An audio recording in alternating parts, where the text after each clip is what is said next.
Can you hear me?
And welcome back to the Boundary Corner Podcast, a part of the College Huddle Network. Along with my partners, Jonathan Talley and Shelton Moss, I am Curtis Wilson, and we are brought to you by Dr. Jeremy Counts down at Counts Family Pharmacy, your friendly neighborhood pharmacy, 301 South Main Street in Blacksburg. We are also brought to you by Moments on the Maury, looking for a weekend getaway. Moments on the Maury in Lexington, Virginia is exactly what you're looking for. Owned by a proud Hokie. And this place, like I've said it a number of times, fishing, kayaking, canoeing, or just relaxing by or in the river, make a nice fire pit, whatever you want to do right outside your back door. Check out the link that will be in our comment section or on the Instagram page, Moments on the Maury. We are we kind of a man short tonight. He's hanging in the background here, but he's on vacation. But y'all, how's it going tonight, fellas? Doing good. Go ahead, Shelton. Man, I'm feeling good. I feel rejuvenated after the news on Sunday. I feel like we are slowly and soon going to start embarking on a new era of BT football. So, and I remember saying on Saturday night, like, I think that loss was good because it will completely strip everything in that administration down to parts. We will sell it off. We will gut it. We will get rid of it. We will jettison every old idea from the previous administration, and we are going to move forward with this new era of Hokie football. So I'm excited, man. I know it's going to be some maybe some bumpy seas ahead, but I'm excited for the long-term future. Tally? Nah, man. I mean, great way to put it. Great way to put it, Shelton. Is smiling. He's been smiling ever since, So if Shelton's happy, I'm happy because I know he's coming with some factual stats. He's not just going to be blind opinionated like I am. I don't think it's any secret how I felt. Well, I was in Vegas, man. When we just played ODU, I was in Vegas. I may have watched like a quarter, but there was no life. It was the end, man. You know what I'm saying? It was a relationship where two people had been together since high school, and they was getting ready to go to college, and they was trying to figure out, are we gonna make this work? No, you're gonna go to college and you're gonna get fucked. You don't want to be together no more. So let's just go ahead and end it and still be friends, and you go your way, I go my way. So I'm feeling good. I'm feeling great. The only thing that I'm upset about is that I was in Vegas and I did not go put any money on ODU, or I didn't. How much money would you have made if he was the first one fired? You should have put it. We told you. Yeah, I should have. I didn't. But Not, so not was to be you, reveling, but we just told you go make was some money. was UCLA's coach fired first though? I don't know, but I think the odds for firing you could have got either way. Got Good some. odds. You would have got some for it. Yeah, 100%. Not that we're reveling in it or anything. Just so you know.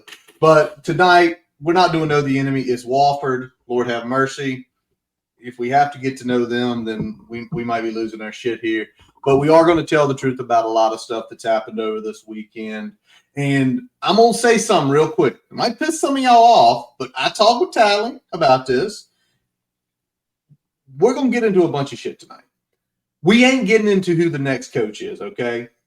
That's going to be a future episode. Start putting your thinking caps. Ain't no need right now.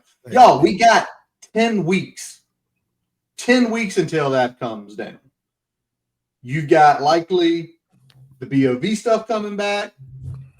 We've heard about some of the new structural stuff. We're going to talk about that. And don't worry, because Tally, me, you, Shelton, I couldn't get in touch with you. I'm sorry. I don't know what you were doing today. But what we're going to do, give us about a month, and we're going to bring y'all on here, and you tell us who and why you want. We got our opinions. There's people we like, of course. We've chatted about it. But give us about a month. Let the season go. Because what I say, Tally, I don't want somebody to be like, I want this guy, and that guy go look like ass the next 5 weeks. You ain't going to want him no more. So give it a little bit of time. Let it simmer. And come back in about a month, and we will, like we did last week, we're going to bring y'all on to tell us who your coach is. We'll keep a tally of it. The best part about it is recorded. So if somebody comes up, Tally, that's going to be great in about 2 years, right? Somebody come up in here and said, that's the coach. And they ask, oh, we're going to bring you up. We're going to bring your picture on the screen and say, y'all remember when Andretti said to hire this guy? Yeah. Yes. So watch what you did. But we're going to go off on that tonight. But before we get into the firing and everything, I want to ask y'all questions. Shelton, I believe you would have been in school or about to go to school when everything started, because this is the 3 of the ODUs. Which is worse? We'll start with Sheldon, Tally. 2018, 2022, or 2025? Which one is the worst? Start with me or start with you? Yeah. Okay. Yeah. So for me, I would say 2022 was the worst, and I can explain why. 2018, I felt like was just a genuine upset where you had a team just played absolutely lights out with a quarterback that nobody's ever heard of, went on to become a church minister. Like that was just a team playing their best game, like collectively the best game of their lives. And lost by 2 touchdowns, but we ended up having a 500 season that year. So, I mean, it wasn't like, it wasn't like a major shift in like the trajectory of our program. The reason I'd say 2022 is because that was the first game of the Pry era, and there were so many high hopes and expectations for the coaching staff, and obviously for that season, that when we saw that horrible performance, and particularly considering how poorly Tech played, just the amount of coaching mistakes, the procedural penalties, all that stuff, I felt like it really put a huge damper on what we thought was going to be a very positive moment. And I feel like ever since that game, there's always kind of this idea in the back of your head of like, okay, is this staff really it? Because they were just so poor that night that it was like it kind of ripped away all of your good feelings about what was achievable for Tech football.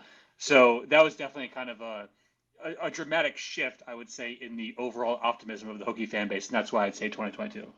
What about you, Tyler? Everyone is a gut Or that. punch. Everyone is a gut punch, but I'll say 25 for me, man. It's just because Sheldon makes a great point. He makes a great point when he talks about 22, how it went down, but 25 was absolutely like you didn't do nothing. In the other games, it was like you were kind of in it. You had this going good or this kind of. You was losing 31-0 at your house. Like somebody walked in your house, you was throwing a barbecue, kicked you off your own grill, said, you go sit in the bathroom till I finish cooking. And then I'll bring you a plate. And then they didn't even bring you a plate. They just had you sitting in the bathroom with a toilet full of dookie. That's what happened. 25 was horrible. It's been leading up to it. I mean, I guess the only reason I would say, man, maybe not. Maybe not. Maybe it was 22 because we had high hopes. But it's like you kind of you start off the season with South Carolina and you kind of lose at the end. Was it a fluke? Then you go up on Vanderbilt. You got some kind of hope. You feel like, okay, yeah. Then you got ODU that comes in. First of all, we've seen a team quit against Vandy. And then you come into this game and the same team showed up. So you didn't want it to happen, but it's like most people who have watched the team knew this team has quit. Whether they quit on the coach or they've just quit football. Like, I don't know. I don't know what it is, but it wasn't good. And it showed on the field. So 25 to me was by far the worst. See, I'm against 25 needed to happen. Yeah, 2022 is bad, but to me, 2018 is the one that they showed there were flaws in the way everything was built around the football program. Because we were 10-win, 9-win, could have been even better in 2017. And then remember 18, we went down to Florida State, shut them out. Swag surf, all that stuff. It was unbelievable. And it's like you have this game, you're 2-0. I think we were ranked 18th in the country. And it was just a meltdown. Yeah. Because everybody keeps trying to point, when did we lose it? I think it was right there. You went to their house, which you never should have did. That happened. Josh Jackson snaps his leg. You go 6-6. See, the worst part, Sheldon, that year for them, they weren't an 8 or 9 or 10. They were 4-8. They were 4-8 in 2018. That game is, to me, is what the game that is the game that set us back the most. Because if you go down there and you stomp them, or you just win by a touchdown or two, all right, you probably get out of that series a lot quicker. Like, we ain't coming down here no more. We beat y'all. We gave you a game. That ain't happening. But it showed so many issues internally on the program, and it just feels like it's been downhill since then. 2019 was the one blip in the end of 2023. So 3 different opinions on that, and I see some of the people are throwing it in here, 2018, 25. Sheldon, but it's tough to, like you said, y'all both make great points because 25, the quit was there, Tally. But like you said, Sheldon, 2022, it's the start of a new era. And when he snapped the ball from Norfolk to Virginia Beach, good Lord Almighty, it was like, literally, I remember sitting here thinking, watching that game, because we were all part of it, like, that's the worst snap I've ever seen. How did the guy snap it that bad? Like, that wasn't like a bad snap. That was literally the worst snap maybe in the history of football. So, yeah, right. And there's no right answer. Obviously, they're all embarrassing. I just feel like it's all the way you felt inside. Yeah. Yeah, like I feel like there was a silver lining with last week's game in the sense that this is a rebirth of Hokie football. Well, I guess for me, too, is like great silver lining. I don't trust these motherfuckers to make the right decision, so I'm still on the fence. I think that it's coming, but I don't know. You know what I'm saying? I need to see the next step. So right now, in my feeling, is that 25. What are we gonna do? We need to get rid of Pry. We need to tell Witt that he needs to go to Alaska. Y'all see it right here, right there, right below Tally's name. Yes, that's what we need him. Far away from Blacksburg, Virginia. He needs to get. He looks so defeated, man. Like, I watched a little bit of the press conference. Well, you know what's about to happen. You know what's about to happen. Yeah, he looked like he got people standing outside his door making sure he ain't wearing Virginia Tech stuff. No, don't put that on, man. Put your suit on. Don't let it be maroon. I'm ready for him to go too. So I've seen a couple of comments, Curtis, before you go to the next. John Earl, my guy, he posted in the chat. He said, yeah. So I don't know what that is. What is that? Who said something? Did I miss some in the press conference? I don't know. It just said blaming the past regime on the way out was wild, though. I was trying to figure out what happened. Let me know what the reference is there. Yeah, Earl, what is the reference? I might have. John was on with us last week. First of all, Bassmaster, you're right. Yeah. You damn right. We should not be in this situation. 3 different ones. 3 different ones. Yep, he did snap it to you there in the 7-5. Oh, yeah, I think, the Rouse tweet that got deleted, that's what, when Rouse kind of blamed the prior regime and everything. Okay. All right. So let's keep moving. And I'm going to say something real quick. First of all, did you see the shirt I chose tonight? Yep. I'll wear this shirt forever because that guy went to the pharmacy. He's like, dude, that is a cool shirt. It's a good looking shirt, man. It's a great looking shirt. But here's some. I want to read it. If y'all hadn't seen it, the statement Pry released afterwards. And basically, I'm going to read it verbatim here. So basically, on behalf of Amy and our entire family, I want to thank President Sands, Wood, Virginia Tech community for giving me the opportunity to lead the program. Coaching at Virginia Tech was an incredible honor and an incredible chapter to the outstanding young men. Yada, yada, you'll get it. Here's the thing about Pry where we said it. We've said it over and over. Genuinely, he gives a shit about the program. Genuinely, he is a good person. Yeah, he's a good guy. He's a good guy. And when you read the statement, it's like it wasn't like Fuente was gone. There was no statement. He literally got the couch. There was a statement. They put out a statement. And what did it say? It literally almost said the exact same thing. I'm not even kidding. Like it was just verbatim. Like thanks for everyone. But they put it out on Twitter. But let's get this. Let's unpack this for just a second. I don't want to go all the time, but just because Shelton did hit on it, and I know a lot of podcast people have been talking about it. One in particular, my guys. I'm not gonna call their names. They may not want me to, but they know who they are.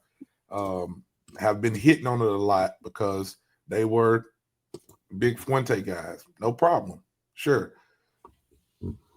Myself, I'm not comparing or blaming the regime of Fuente for Pry or vice versa. Mm-hmm. But I can say I did tweet on it and say they came in at a different time. The program was in different places.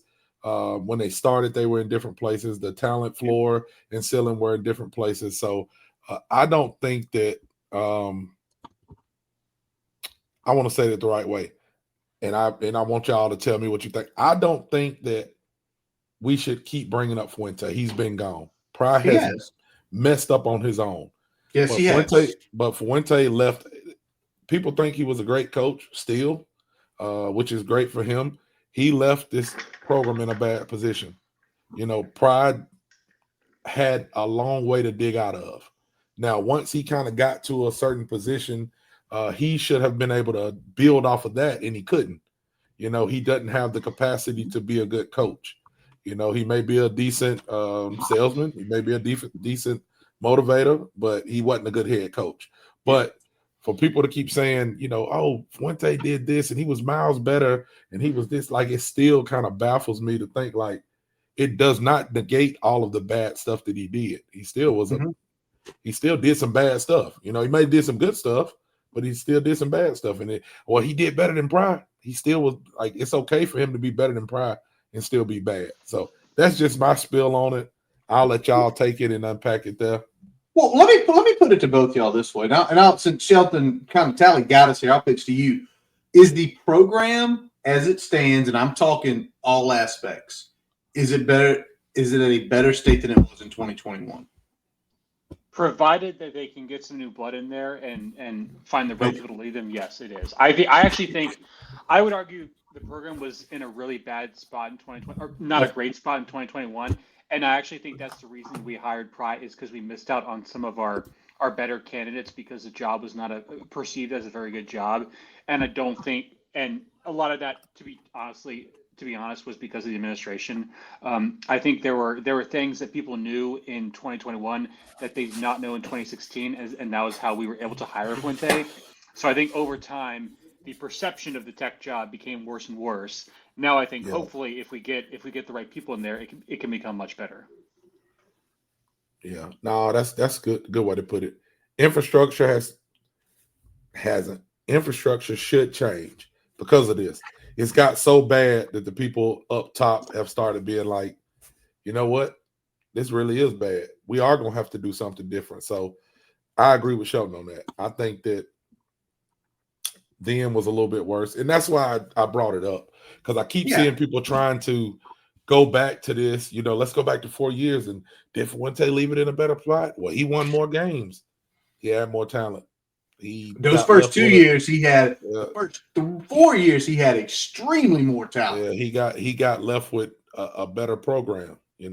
Even with Frank being at the end of his road and couldn't continue coaching, he still had the roster with a lot of talent on it. So we ain't got to get into all that. I just keep seeing people pop up and talk about all of that, and I'm just like, we have to for a couple reasons. Yeah, because where you begin your journey and then where you leave it is a huge, huge story in itself.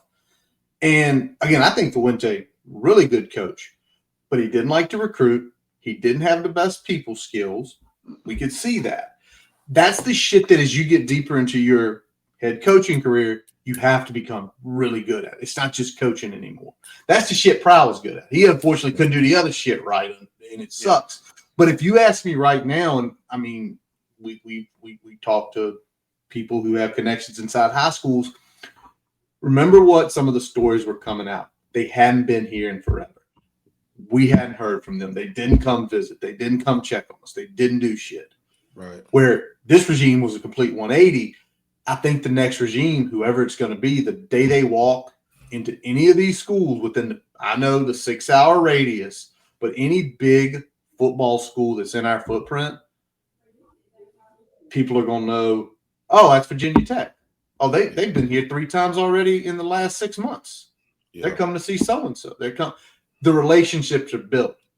They're not going to have to recreate them. They're going to be able to walk in.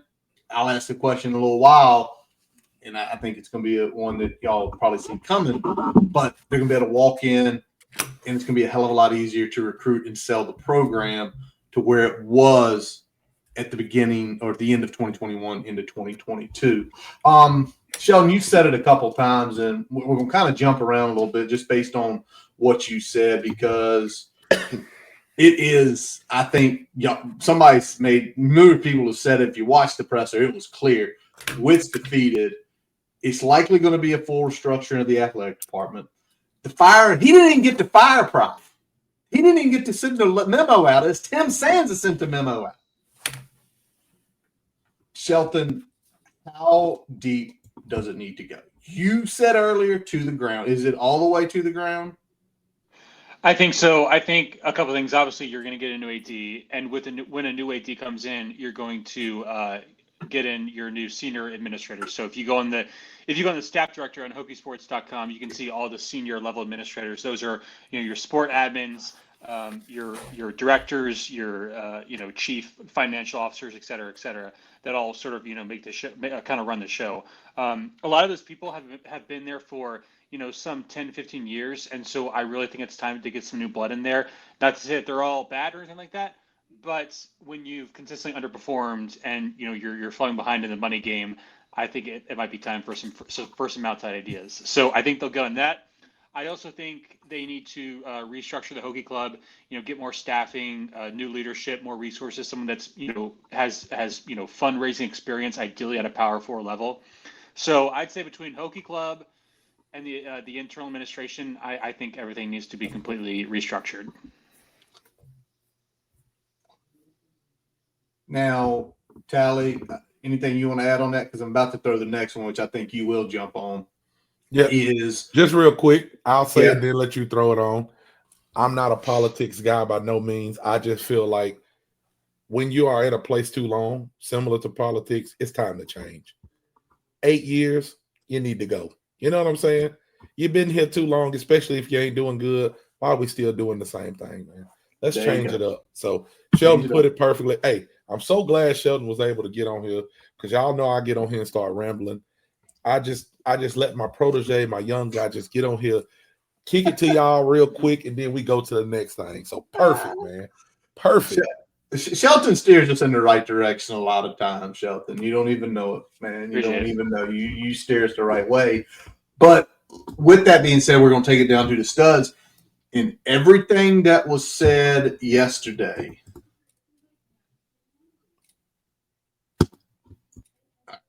Everything that was said yesterday. It looks like Sheldon, it's going to go down to the studs because we're basically going to have a whole new structure to the athletic department. There is going to be the football with what sounds like an NFL structure, which I am going to say is probably going to be a general manager. It's probably going to be recruiting guys. And then the other areas, this has kind of caught my ear. And even though this isn't football, more of a corporate structure for the rest of the athletics department. We've talked about it for years here. Mom and pop shop. It's gotten a little bit better, but it sounds like likely with everything the BOV is going to do in the next few weeks, it is going to look inside and out. Now, I'll pitch this to y'all. What do y'all think for a school like Virginia Tech, even though we're not the biggest, is a NFL GM type model where it's going to be a GM? My assumption is the GM, whoever that gets hired as, is probably going to make decisions on the coaches. Is that okay? Is that going to work for us? I mean, I feel like you got to have something like that. I don't know the term or the name that you put on it. You know, you don't want to just throw money to somebody who's not doing nothing. But similar to what Sheldon said, you got to have somebody who knows football. And I come from the sales world and the marketing world. I just feel like our marketing has been horrible. I mean, I feel like that our social media stuff has got better as far as pictures and videos, but I feel like the marketing that we've been doing has been horrible. Like, I just feel like, don't kill me, everybody. I'm tired of hearing about a game that we lost 25 years ago. I'm tired of it. You know what I'm saying? If you want to talk about something, let's go talk about Clemson. Show the replay of Clemson when we lost in 2016 in the ACC championship. That's closer to us being relevant than 25 years ago losing to Florida State. Like, I'm tired of keep bringing this team back. I'm tired of keep bringing this up. Like, our marketing team keeps wanting to build around that, and the people that's higher up want to keep building on that. Let it go. Like, it's over. We didn't even have social media back then. Like, I'm almost 40. I'm old. So if they older than me, they fucking old. You know what I'm saying? Like, quit telling me about nostalgia and bring me into the new generation, Shelton's generation. They want to see quick TikToks. We want to see people, you know, scoring and dancing. We want to see some different shit. I want to see winning. You know, most people want to see winning, but I'm tired of hearing about what we used to do in yesteryear and all of that bullshit. Like, we need somebody to come in and go, hey, I've been around football right now, and this is how it's being played. This is how you have to attack NIL. It's not the same way as it used to be, you know? So I think that you do have to have some people to do things like that and know things like that. I don't know who it is, you know what I'm saying? But me, myself, I want it to be somebody different. I don't want to get rid of Beamer as far as, like, Frank Beamer's always going to be Virginia Tech, but I'm tired of hearing about Frank Beamer every game. But we don't have anything else to talk about. Tired of hearing about Pry used to be here when Beamer was here. Like, it was cool at first. It ain't worked. Time to go. And to be honest with you, I'm going to give Fuente some kudos. I think that's why he was like he was. I think he was tired of it too, because they talked about things he said at practice when he talked about, I'm tired of hearing about Virginia. I'm tired of this. I think he was just like, this is a losing program. Like, our biggest game was a loss. You know what I'm saying? Our biggest game ever was a loss, and that's all we keep talking about. So I'm tired of hearing about it. So I'm going to just do something totally different. But when he came in, everything was force-fed to him. He had a DC that he had to keep. That was a Virginia Tech guy. You know, he had coaches that he had to keep. Then he had to hire a new DC who was a Virginia Tech guy and was a loser. You know, not a loser person, but I'm talking about on the field. So I just think that he probably got tired of the 25. Put it in the rafters. Put it on some shirts. I'm tired of hearing about the 25. The lunch pail, it's not the same.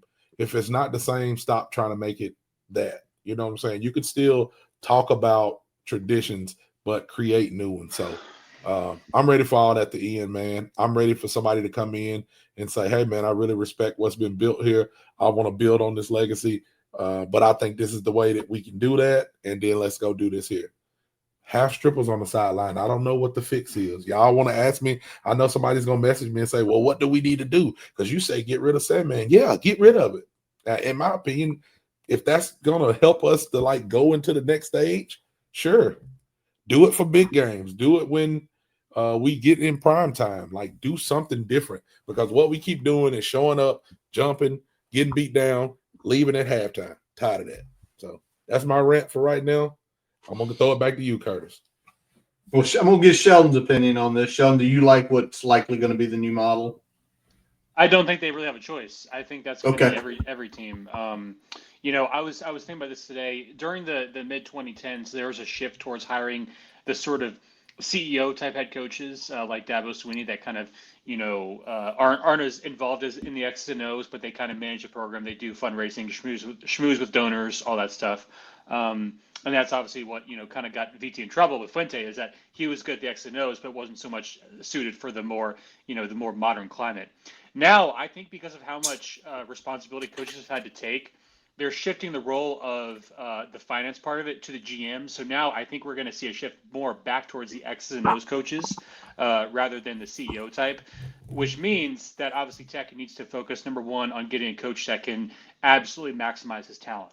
So I do want to see the business and finance aspect kind of shifted towards the more managerial side, like a GM, director of player personnel, et cetera, et cetera. But they need to be actual football people. Like, this cannot be, tenured administrators within the athletic department. It has to be actual hired football people who have football knowledge and knowledge of business and both of those things together. We need to hire actual experienced people. So. Yeah, no. I think that's the great way to look at it, Shelton. Now, can your coach still be a stick when it comes to talking to kids? No, Yeah. But I think you're making a great point as far as they won't need to do it all anymore. The GM you can have people lay down the foundation of the recruiting, of going out, making the ins and outs in the schools, and basically, Tally, you go back to the sales thing.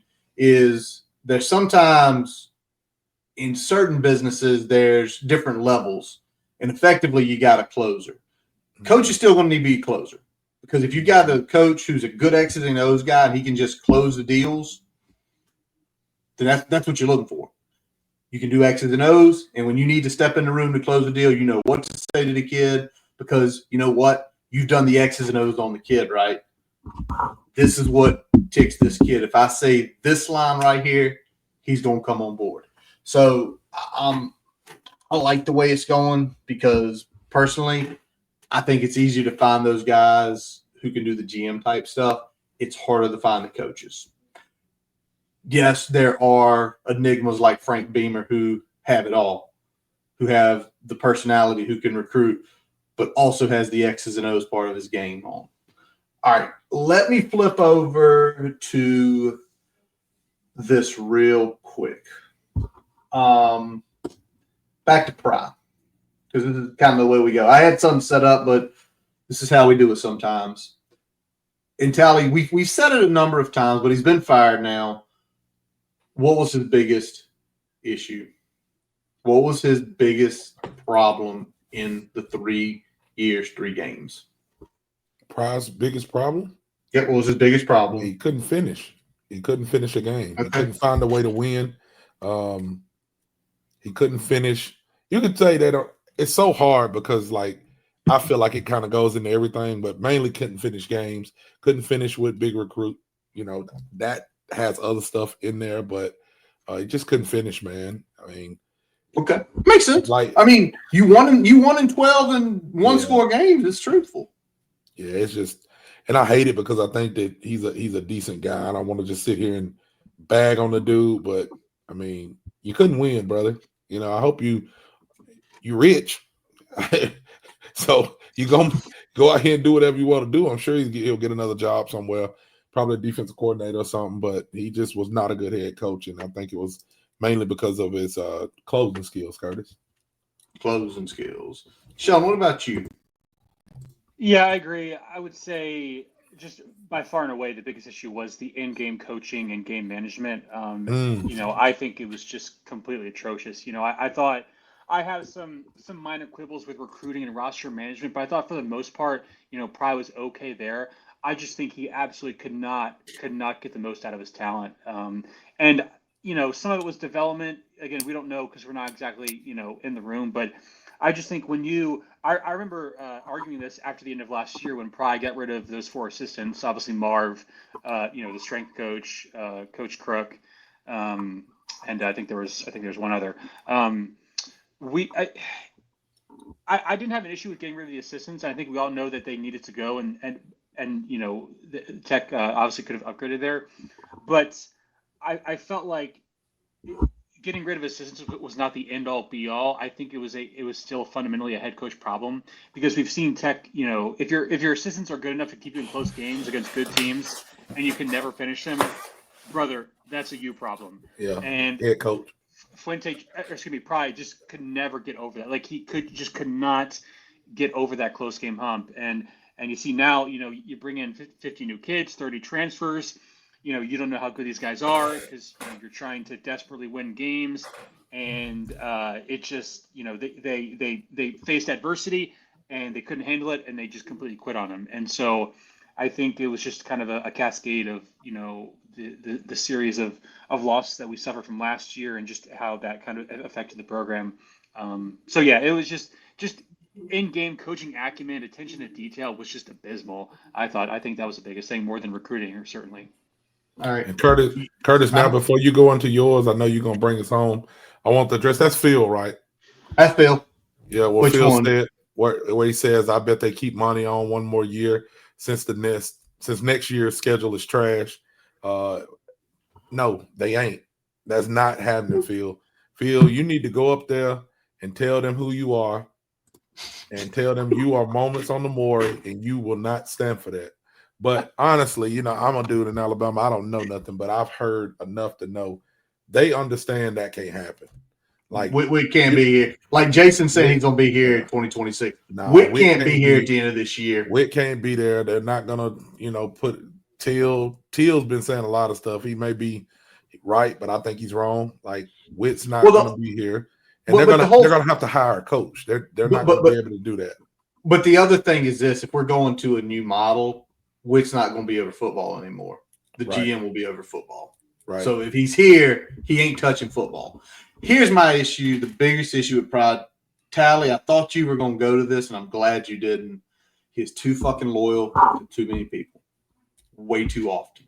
His coaches, when he made those hires of Bowen and Marv, it was like, these are 2 inexperienced guys, but no, these are my guys. Loyalty got him there. Loyalty got him numerous times when you were saying just bench the guy. It doesn't matter who you bring out, because you've said it. I think we've all said it. If you just bench the guy for the rest of the game, at least you get a point through his head of, I am not afraid to take you off that field if you're bad. And he just never could do it. He never could do it consistently, to where we've seen other coaches, you ain't having a good game, go sit down. Well, coach, I'm a starter. I don't care. Go sit down. Go sit in the corner and think about it. If you're a starter, you're going to play better. And if you're not going to play better, you're not going to play anymore. And I think that was his biggest downfall. I think if there were times, Ben Bell ripped somebody's helmet off and was talking trash about how he ripped the helmet off to him. And the quarterback was pointing to the scoreboard, and Pride just looked at him like he was his little brother and said, man, you can't do that. Like, no, that's not what a head coach does. He was definitely too loyal to other coaches, too loyal to players. If that would have been a real coach, like, you would have been seeing him getting somebody's ass. Like, bro, you can't rip the quarterback's helmet off. You can't rip nobody's helmet off, but you ripped the quarterback's helmet off by getting beat 28-0. So, it's true. It's 100% perfect way to put it, Curtis. Loyalty. There you go. Loyalty will get you sometimes. All right, let me ask y'all this real quick. Right now we're in the 30-day portal window. Dante Lovett jumped in it as quick as he could. And then you got 2026. Thomas Wilder decommits. Does any of that shit even matter right now to y'all? No. Does it? Nope. Doesn't matter to y'all. Somebody else just decommitted too. I don't know. One of the kids just decommitted a few minutes ago, maybe an hour ago or something. All right, well, it doesn't matter. Let me see who it was. But none of that matters, because don't kill me. I'm not saying we're getting this person, but if they go hire Urban Meyer and Nick Saban, does it matter who decommitted or who jumped in the portal?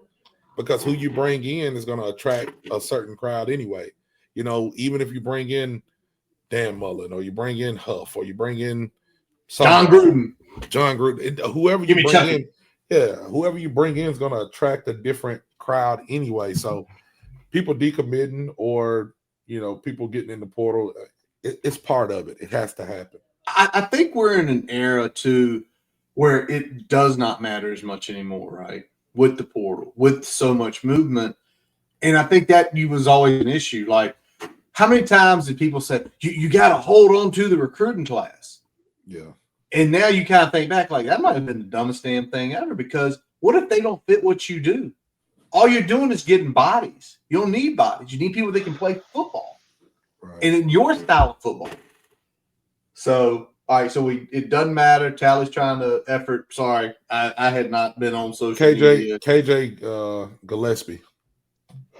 Cameron Gillespie. That's the big kid from the big D tackle down in North Carolina, right? Yes. All right. Oh, he's a defensive end linebacker. Yeah. Okay. So to me, they don't matter anymore, because I know some people I heard, and y'all might have seen this Saturday night. Do they want to wait a couple weeks and make sure these guys can't portal out? Who gives a shit? Who cares? Because if they're going to leave, they'll leave in December. Yep. You got to let the kid do what they're going to do for themselves. You know what I'm saying? Like, they got to try to find somewhere to go. They understand there's going to be a new regime coming in, and they may not jive with them. You see that happen all the time. They're going to want to bring certain kids in. They're going to want to bring kids to fit their style and what they do. So I don't. That's part of what happens. A kid is going to get in the portal to try to find a better spot for himself. To me, it's actually really good, because you get to make a choice. Because by all means, Dante Levitt jumped in. Great. That's his choice. Now, what would suck is if they bring in some stud defensive coach. Man, I want to go play for them. Homie, you got in the portal the day you could, first day you could. And now you have to walk into that office and be like, hey, I'd like to play here. Right. Like, dude, you left day one. Right. That's the choice you make. But again, these are 18 to 23-year-old guys. And some people say, well, you can't let them make choices. No, let them. This is how you learn. Yeah, It's how you learn things in life. You make a choice. It is completely on him now. So for Dante, I really hope they don't bring in some stud corner coach. I hope they do. Track record. No disrespect to him, but we need it. He wants it. All right. Let me ask y'all this, just in general, because some people are saying this team has no talent. I don't believe that. I think there's some talented people on this team that can play. Do y'all think this team is talentless? No, I don't think we're talentless. I think we have some talent. We're not super deep. We don't have a lot of talent. I mean, it's been showing, but a lot of that talent that may be there, we can't see because we don't have people who know how to coach them. Because it seems like everybody who leaves is getting better because they're going to get real coaching, and then they're doing better. So people who are on the roster are talented, but is it the coaching the reason that they aren't reaching their ceiling? Who knows? Andretti said it, no heart. If you're playing with no heart, I've seen, and again, I said this before, and I'm not pointing any kid out. I'm pointing this kid out. But I seen Jaden Keller go up in the hole and hit ODU's running back and get through off when he outweighs him probably about 30 pounds. Got through to the side, and they get the running back runs for about 4 yards. Sometimes that doesn't have to do with who low man wins. That doesn't have to do with how strong you are. That kid just wanted it more than we did. That team wanted it more than us. When you're able to get 4 or 5 yards, Bashal Tootin did it all the time. So I don't know, man. It's just somebody said Kyron sliding before the first down. He never. I've never seen him slide. Even when he dives, he goes head first, and I'm like, why are you diving? Why are you going head first, man? Sometimes you got to get out of bounds, and sometimes you got to not take a hit. He slid, not even thinking about getting the first down. That's just no heart, man. That was a team that's done. That was for whatever reason, a coach that's done, a team that's done. There's no heart on that team, so it don't matter if you got talent or not. I think we got talent. I think we have no heart. I think the most jarring thing for me was just to see the quit level, like, to the point where, like, if I'm a player in that locker room, like, dude, are you kidding me? Like, you so what? Like, you give a couple touchdowns to Vanderbilt, and then you just completely implode. Like, if I'm a leader in that locker room, thinking like, kind of like what Rick Pitino said in that halftime speech, was like, who raised you? Like, you got to be able to deal with adversity better than that. So I don't know, man. I think we've got some talent. Like, I think the D-line's got some dogs. I think we've got some good running backs, receivers. I think have some potential. Kyron, to me, has just kind of been an enigma. Like, I feel like he's kind of his temperature is kind of whatever the temperature of the team is. It's just really up and down. So I don't know. It's just it's hard to evaluate when you just have a team that just does not have any sort of resiliency, and the moment that they face adversity, they just fold. Like, I think they could play better if maybe they were better coached, and they were more passionate about the product they put on the field, and they took pride in playing for VT and playing for each other. But we just haven't really seen that. So it's just hard to say when you have those external factors kind of playing right now. A team full of thermometers. Everybody's gauging the temperature, and let it be no thermostats. Ain't nobody changing the temperature on that team. I'm telling you. That's bars. That's bars. That is bars, man. Respect on that, Tally. Well, somebody has been charged with doing that for the rest of this season, and that is going to be Philip Montgomery. Is going to be the interim coach. And a lot of people are like, why not JC? Maybe give Fontel a chance. Tally, you led last time. Shelton, in your opinion, Shelton made a switch here. The computer died. Yeah. No, is it the right move? Is it? Yeah. Take time. It is the right move. I think, obviously JC is very well respected by the Hokie community, rightfully so. But I think Monty's just got that built-in head coach experience. So you could tell, at his press conference yesterday, he seemed to be, taking a very active leadership role and was saying, we're looking at changing some things, changing the tempo of practice, which I really liked. Apparently, the guys are playing pretty slow recently at practice, and I guess maybe some of that was because they were banged up a little bit. But I mean, he's got several years of head coaching experience. I think he's kind of the guy that you want leading your program right now in these difficult times. The thing with JC is, like, okay, we all know he's a Hokie legend, but do we really want him to, have his legacy be potentially tarnished if this team goes, 3-9? And how does his team respond if they do start losing like that? Like 1-11. True, yeah, that too. So how is he able to rally the troops in that situation? I think I trust Monty's instincts, and I feel like he's the supreme adult in the room that can kind of get these guys together and hopefully win a couple games. I know we're not going to win many, but hopefully we can win a couple and win the last one too. No, I agree. I think that, that's the right move. You don't want to be in this situation, but here we are. And Montgomery probably is the guy who, out of the coaching staff, is the closest to being a head coach somewhere else. So he's going to probably take it. I'm not saying the other coaches won't take it serious, but he's probably going to take it the most serious and try to build something to get somewhere else, to go to his next stop. JC, he went down to the, in the UVA game, and he won that, and, was emotional, and this is my home.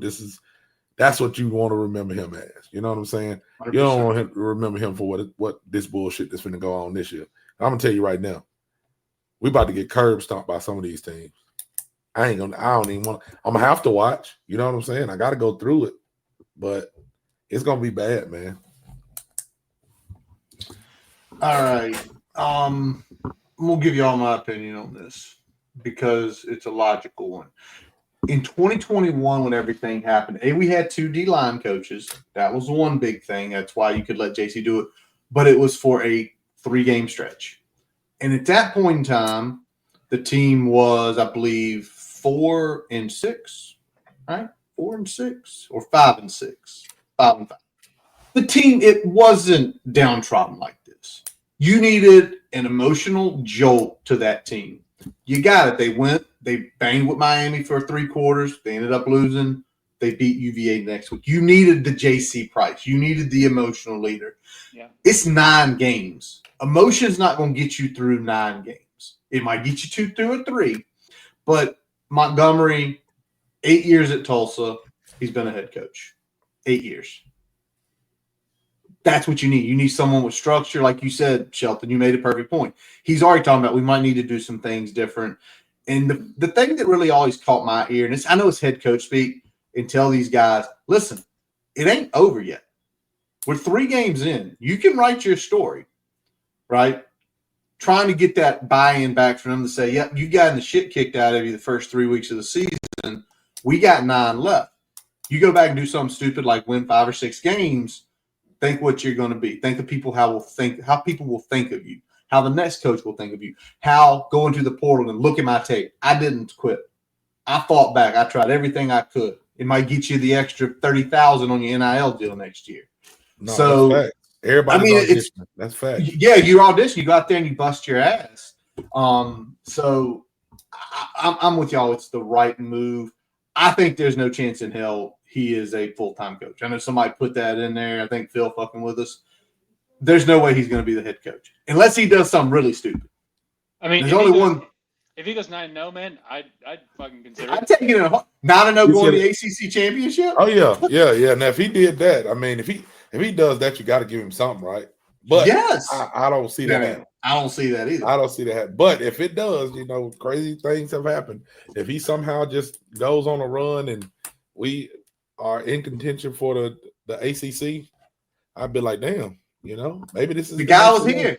They hired the right head coach. They just didn't put him in the right spot the year before. Yeah. Or the year of. Let's get to this real quick. Sheldon, I know you're running low on battery. We ain't got too much more to go here before we hit our predictions and then big screeners, and we'll wrap her up. So not the longest episode tonight because it's Wofford, and God damn it, we better be Wofford.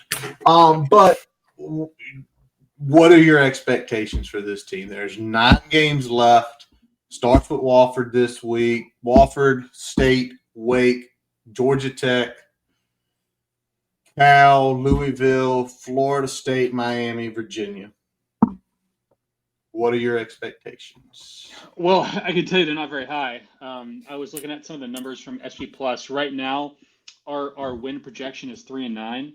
So not ideal. We don't know where those 2 wins are going to come from. There's 2 FBS wins, but I would say from a holistic perspective, like just show some compete level. Like show that you care about the program and about playing with that Virginia Tech on your chest, and like I said, playing for the guys, playing for the coaching staff and the guys that are next to you in the trenches. I just think I certainly think they're more talented than what they've shown. Now, how much better? Again, we'll see.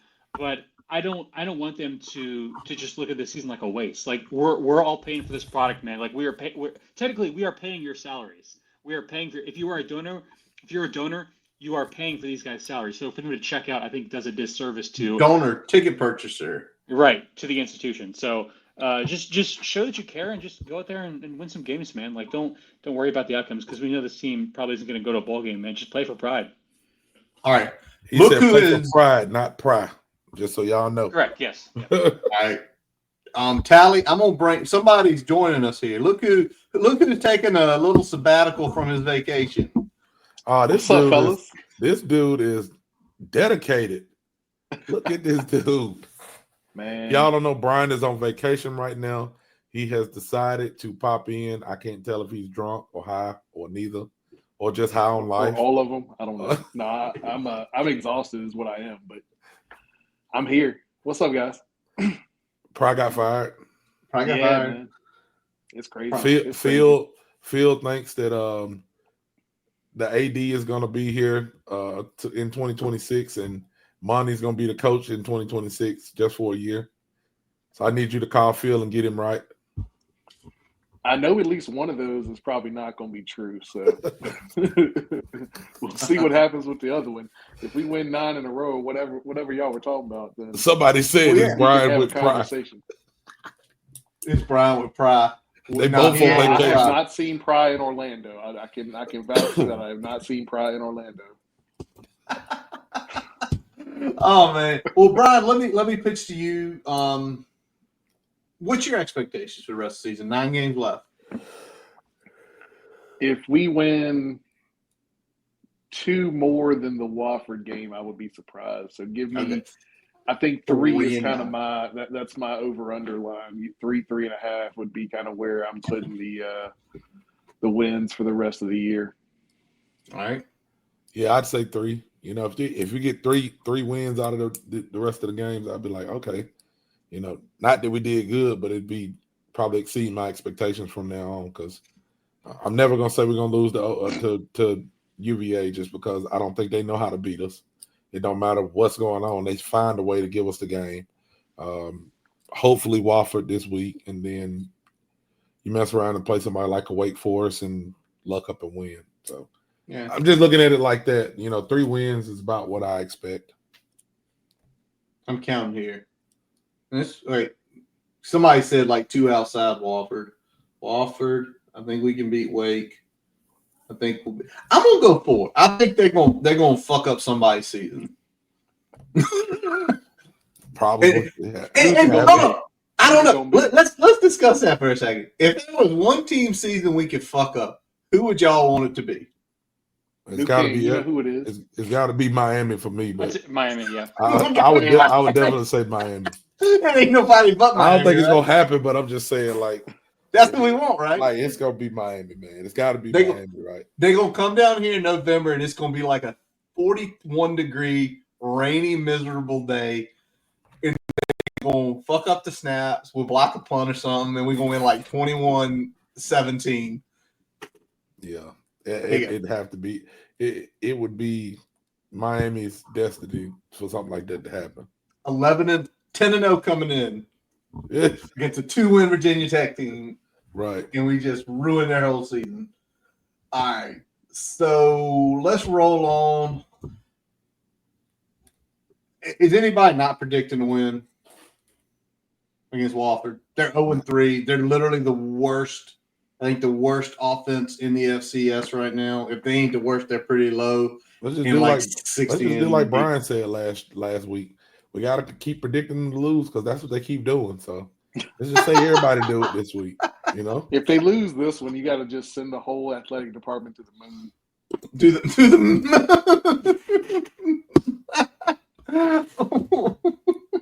All right, there we go. So hey, it's the Mike Young Bowl, by the way. Oh yeah, hey, Young Bowl Wofford. There we go. There's a program that's looking better. Speaking of Mike Young, can't wait for basketball season. At least we've actually got some expectations there. Do you think basketball is going to be good, Sheldon? I think they'll be solid. They'll be a solid team. Yeah. You do? Okay. Tourney worthy or bubble worthy? Bubble worthy. I'd say. Bubble worthy. Okay. I haven't paid attention at all, so I can't hate yet.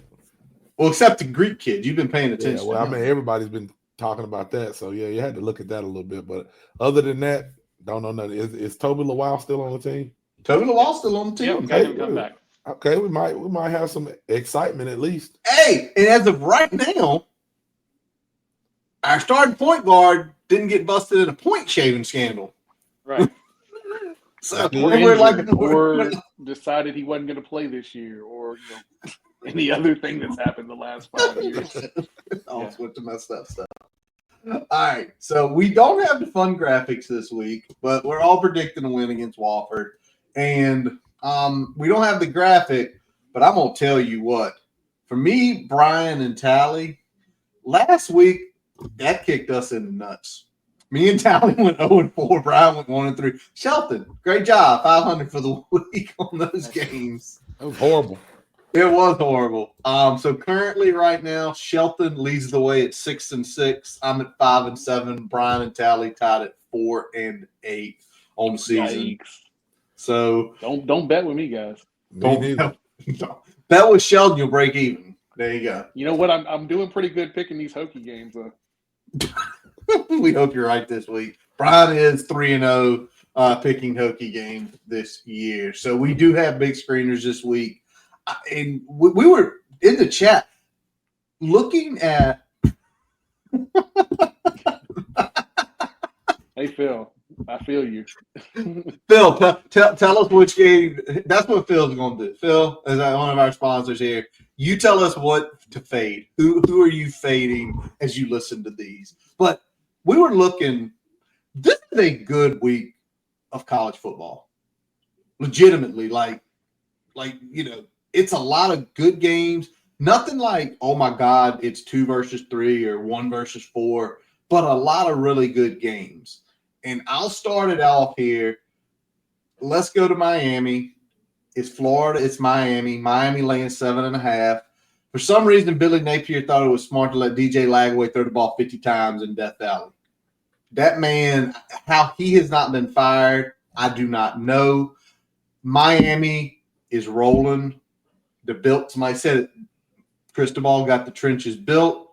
They got a quarterback that's operating efficiently. And I'm going to straight up say this. I think they hammer Florida. 7.5 is not enough. Billy Napier is the next coach fired on Sunday morning after he gets waxed down in South Beach. Prime. Man, I'm going to go the opposite of you. I think Florida keeps it close. I think it's going to be a Florida team that is motivated to. Do they cover though? Because you told me Miami was still going to cover. I think they're still going to cover, but I think they're going to keep it close. Is he fired? They would be okay. He keeps it close. Fired regardless. Okay. Tally. Miami. Napier. If he's not winning that game, he's fired. That's basically where I'm at. If Napier don't win, he's fired. Mm-hmm. Well, him and Brent Pry is gonna be in Bahamas together because he's not winning. Shelton. Yeah, I'm pulling up my. I think you're gonna say. Yeah, I'm taking Miami. I thought about it for a second. I feel like Florida's probably due for a win, but like I don't know. I feel like they're gonna tank with Napier. I don't get good vibes from that program. So are they quitting? I really like Miami. Are they quitting Saturday night? I think so too. I think they're gonna throw in the towel. So I got Miami. Miami. All right, Tally, you up next. What's your game, big guy? My game was. Did I pick Auburn and Oklahoma? You did, and Oklahoma minus 7.5. My second favorite team, Auburn. But guess what? I think they're gonna lose. I got Oklahoma, man. I just think that Auburn. I do pay attention to Auburn, probably the second most out of all teams besides Virginia Tech, and Auburn has just been running the ball. For some reason, they have really good wide receivers, and they have not used them at all. So I think this is going to be a week that they use them, and if you haven't been using them, I don't know what you look like. So I think Oklahoma's going to get it. Shelton. Give me Oklahoma. All right, that's a change in the pick there. You had Auburn. Shoot, dang it. Oh, God. I was reading off the wrong. God, see, this is what happens when I don't prepare. You're not preparing. You're still really good, Sheldon. It's because I was reading off Tally's thing, not mine. Yes, I am taking Auburn. I do remember I picked Auburn, but hey, who cares? I just hope it's a good game. I think it will be. Brian. Yeah, give me Auburn as well. I think it's going to be a good game, but I think Auburn's going to come to play. They looked a little bit better last week, so let's see. I'm around with Tally on this one. I think Oklahoma's going to win. It's in Oklahoma. John Mateer and his arm angle throws is unbelievable. I think he lights up that defense. I still think it's a good game. I think it's going to be a shootout, like 38-28. Oklahoma pulls away late. An entertaining game on Saturday night. Luckily, our game's at 12, so I can enjoy the rest of the day. All righty. Shelton. Where are we going? I am super excited about this game. Texas Tech against Utah. For some reason, it's a 10 a.m. local kick. Don't ask me about that. 12 p.m. for us normal people on the East Coast. I went Utah. They're sort of like my closet team just because I want Virginia Tech to be like them. So I am going with the Utah Utes. And that line is minus 3.5. Yes. Shelton taking the point. They're laying 3.5, saying Utah. I'm with you on this one, Shelton. I do believe that Texas Tech, they paid a lot of money. a 10 a.m. kick. That's miserable. I don't care who you are. That's miserable. You can't tailgate unless you get there at like 4 a.m. The game's over by like 1 or 2. So Utah by a touchdown. The money don't pay for wins. Brian? Yeah, give me Utah as well. I think they almost win this going away. Not quite a blowout, but it could be at least 2 touchdowns. All right. Tally. Texas Tech, man. We're going to go with the Red Raiders. They're going to be inspired by Michael Crabtree and go get a win. All right. There we go. Got that. 3 of us on Utah. Tally says guns up. That's one of my closet teams. I like Texas Tech when Mike Leach was there. Guns up, baby. Guns up. Brian, you got the last one. Where are we going? Man, we're heading to Indiana, man. Illinois, Woo! Indiana, baby. Maybe a future Hokie coach in this game, but I've got Indiana taking this one. Is Indiana minus 5.5? Brian takes Indiana. Whoever did the toot go next? Is that you? It's me. It was me. I don't think that I seen a couple people put that in the chat earlier. Said see it to VT. I don't see it, but who knows, man? Money talk. So I'm gonna say Indiana though. I think Indiana's gonna take this one. Shelton? Yeah, remind me what the spread is because I can't see it on mobile. It's 5.5, and you texted me earlier, Illinois. Yes, right. Yeah. No, I'm taking Illinois. The reason being is the thing I'm concerned about with Indiana is that they've not been challenged at all, and they're now going to face a top 10 team. I just don't like the way that the game is set up because they've played 3 absolute cream puffs to this point in the season. ODU? Yeah. Well, to be fair, ODU, hey, ODU will walk into Lane Stadium and they'll whip you around. So respect ODU, but otherwise, yes. Oh my God. And Shelton, I'm riding along with you. I like Illinois in this game with it. If they were laying 5.5, I'd like them. I think Illinois is the better team. Illinois, I don't think this is a great Duke team. I think it's a solid Duke team, and they basically punched them and then just ran away from them later, 45-19 earlier this year. Brent Bielema can coach. He always has been able to coach. He's always had good philosophies. He is a good head coach. I think he would have done good at Virginia Tech. I think Kirk Cignetti would do good at Virginia Tech because they can coach football. 5.5, give me that. Illinois win at least by a touchdown. So there it is. No cool graphic this week because Brian's on vacay down in Orlando. Tally, anybody else at the portal or anybody else decommitted? No, not that I see. I mean, I expect to see a couple of them of it happening here soon, but when we get Nick Saban, everybody will come back, so don't worry about it. Everybody will come back. Nick Saban, that's it. He was born and raised in West Virginia. That's the closest thing he can come is Virginia Tech to retire for a few last seasons. So there we go. All right, with that does wrap up this episode of the Boundary Corner podcast, brought to you by Count's Family Pharmacy in Blacksburg and Moments on the Maury in Lexington. I'm Curtis Wilson. I'm Brian Seekler. Jonathan Talley. And I'm Shelton Moss. Listen to all of our episodes at boundarycornerbt.com. Also, wherever you're not following us, we picked up a lot of folks following us when we went live the last week and let people on. Continue to press wherever it's Facebook, Instagram, Twitter, YouTube. Follow us on your favorite podcast source. As always, with our buddy Jason Long, play us in, play us out. Check him out on his website, jasonlongmusic.com. It'll link you to all of his live shows, along with his Apple, Spotify, his YouTube, Facebook pages. We appreciate y'all all for listening tonight, and let's go. Hokies.